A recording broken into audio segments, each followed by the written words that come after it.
portion of our lives, put some respect on it, because everything that you got now, you would not have touched anything if it would not have been us being friends to you and your family. That's why I don't like fake people. At first, everyone thought Martell Holt's car crash was just another unfortunate accident.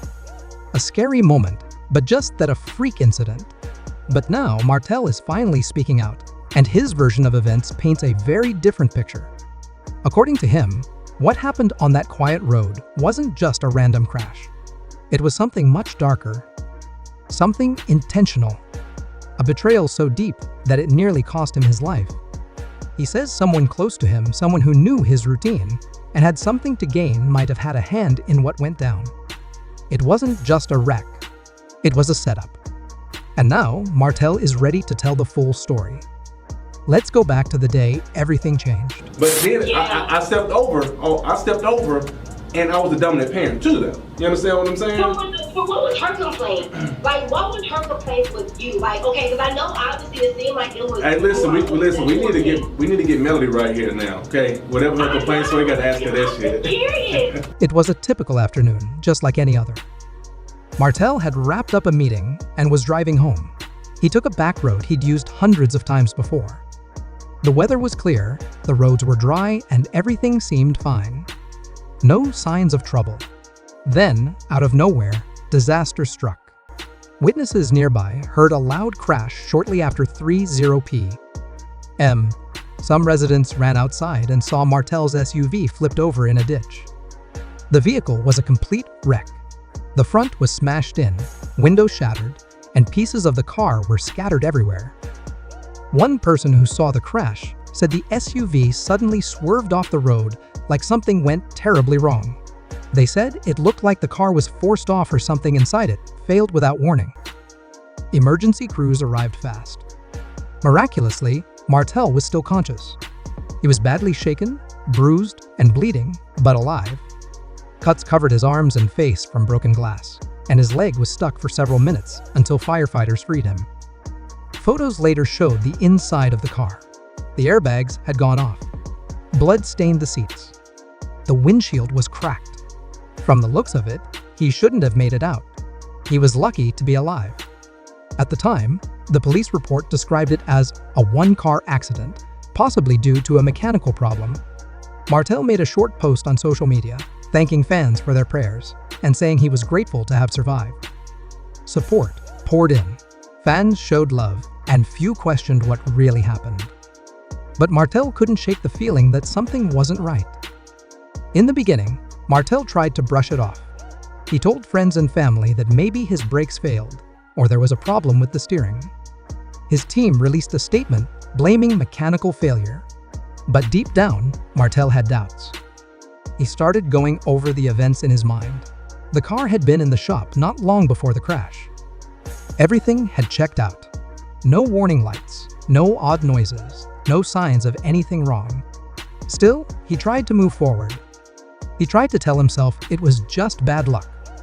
But something kept nagging at him. The waved the white flag a long time ago. I've been waving it. You know, I even got off social media and I quieted down and wasn't saying anything, trying to, get on the good side or whatever.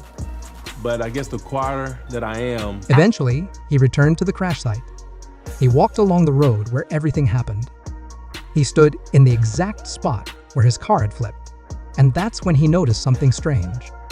First, there were no skid marks on the road. None.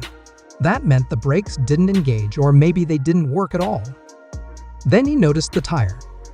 There was a deep, unusual cut in it, one he didn't remember seeing before. He had the tire examined. The results were disturbing. The cut didn't look like something from debris on the road. It looked like someone might sliced it with something sharp. That's when the fear turned into suspicion. Martell couldn't ignore his instincts anymore. He started thinking about who had access to his car. Who knew his schedule that day? Who might have had a reason to harm him? He started noticing things he had missed before a weird conversation, a late text, someone who suddenly went silent after the crash. He decided to dig deeper. Sounding hard right now. Yes. Damn. You know what? I'm a man. That's cool. I know that. And I'm not acting.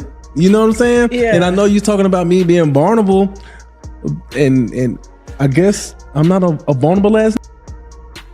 It's just what it is. Instead of going to a dealership or a public mechanic, Martell took the car to someone he trusted, a private expert. Someone off the radar. What they found shocked him. One of the rear brake lines had been cut, not worn down, not broken from the crash, cut clean, deliberately. The tire damage, also intentional. It looked like someone had purposely weakened it so it would blow out under pressure. And it got worse. The SUV's onboard system showed that brake fluid pressure dropped rapidly seconds before the crash. No alerts, no error codes, just a sudden failure. This wasn't an accident. It was planned. Someone had tampered with his car. Still, Martell didn't go public right away. He needed more proof. So he brought in a forensic investigator, someone trained to look for clues in mechanical tampering. They confirmed what the first mechanic said. The brake line damage wasn't from wear and tear. It was done on purpose. They also found odd marks under the vehicle, tiny scratches, suggesting someone had been underneath it, maybe while it was parked. That's when Martell realized someone had tried to hurt him. This wasn't just about scaring him. This was about stopping him, maybe for good. I just hate that this narrative is going around and, bloggers picking things up and, certain people trying to destroy me. But it's not going to happen, though. I'm not going to allow it to happen. Martell started thinking about everything happening in his life at that time. The business deals, the TV appearances, the personal drama. He had a lot on his plate: legal issues, custody battles, falling outs with people he once trusted. He had no shortage of enemies. At first, he didn't want to accuse anyone, but he had his theories. He remembered conversations that felt odd in hindsight. He thought about people who'd suddenly turned cold or had warned him to back off. In one recent interview, Martell talked about a former partner who had a motive. He didn't say a name, but his words were heavy. They tried to take my money. Then they tried to take my kids. And when that didn't work, maybe they thought the only option left was to take me out. Fans immediately started speculating. Many believe he was talking about Melody Cherie, his ex, and the legal tension that followed their breakup.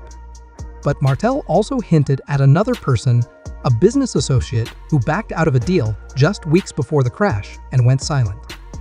That person had reportedly sent him threatening texts, warning him to stay away from certain projects. Martell said, "You'd be surprised how many people smile in your face while hoping you fail until your brakes give out." He never said who it was, but he strongly believed it was someone once close to him, someone who knew how to hit where it hurt. Physically, Martell began healing, but emotionally, he was falling apart. After the crash, he couldn't sleep through the night without waking up in fear.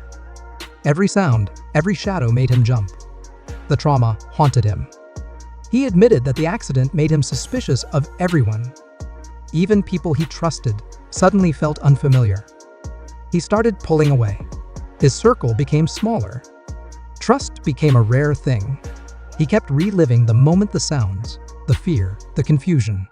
It wasn't just about surviving a crash. It was about not knowing who wanted him gone. Martell put it best when he said, "The wreck didn't just crush metal, it shattered parts of my life I thought were unbreakable." But in time, something shifted. Martell began to see the crash as more than a near-death experience. He started calling it a wake-up call. He realized he had been surrounded by noise, fake friends, distractions, and people who didn't care about him. So he began cutting ties. He made family a priority. School drop-offs, dinners at home, quiet weekends, those became the most important moments. Things he used to rush past suddenly mattered more than anything. He also started talking publicly about emotional healing, especially for men who feel pressure to stay strong all the time. Martell hinted at a new project focused on mental wellness, inspired by what he went through. He said, "I used to think surviving was enough. Now I know healing is the real journey." And maybe the most powerful shift? Martell chose to let go of revenge. He said, "You can't hold hate in one hand and healing in the other. One has to go." He chose healing. Martell hasn't taken legal action yet, but in a recent video, he sent a message directly to the person he believes is responsible. Looking straight into the camera, he said, "You tried to break me, but you gave me something better. You gave me purpose. You thought fear would silence me. You thought I'd disappear. But now I see clearly, and I'm not stopping until the truth is out." He made it clear this isn't about getting even. It's about justice. It's about making sure no one else has to go through what he did.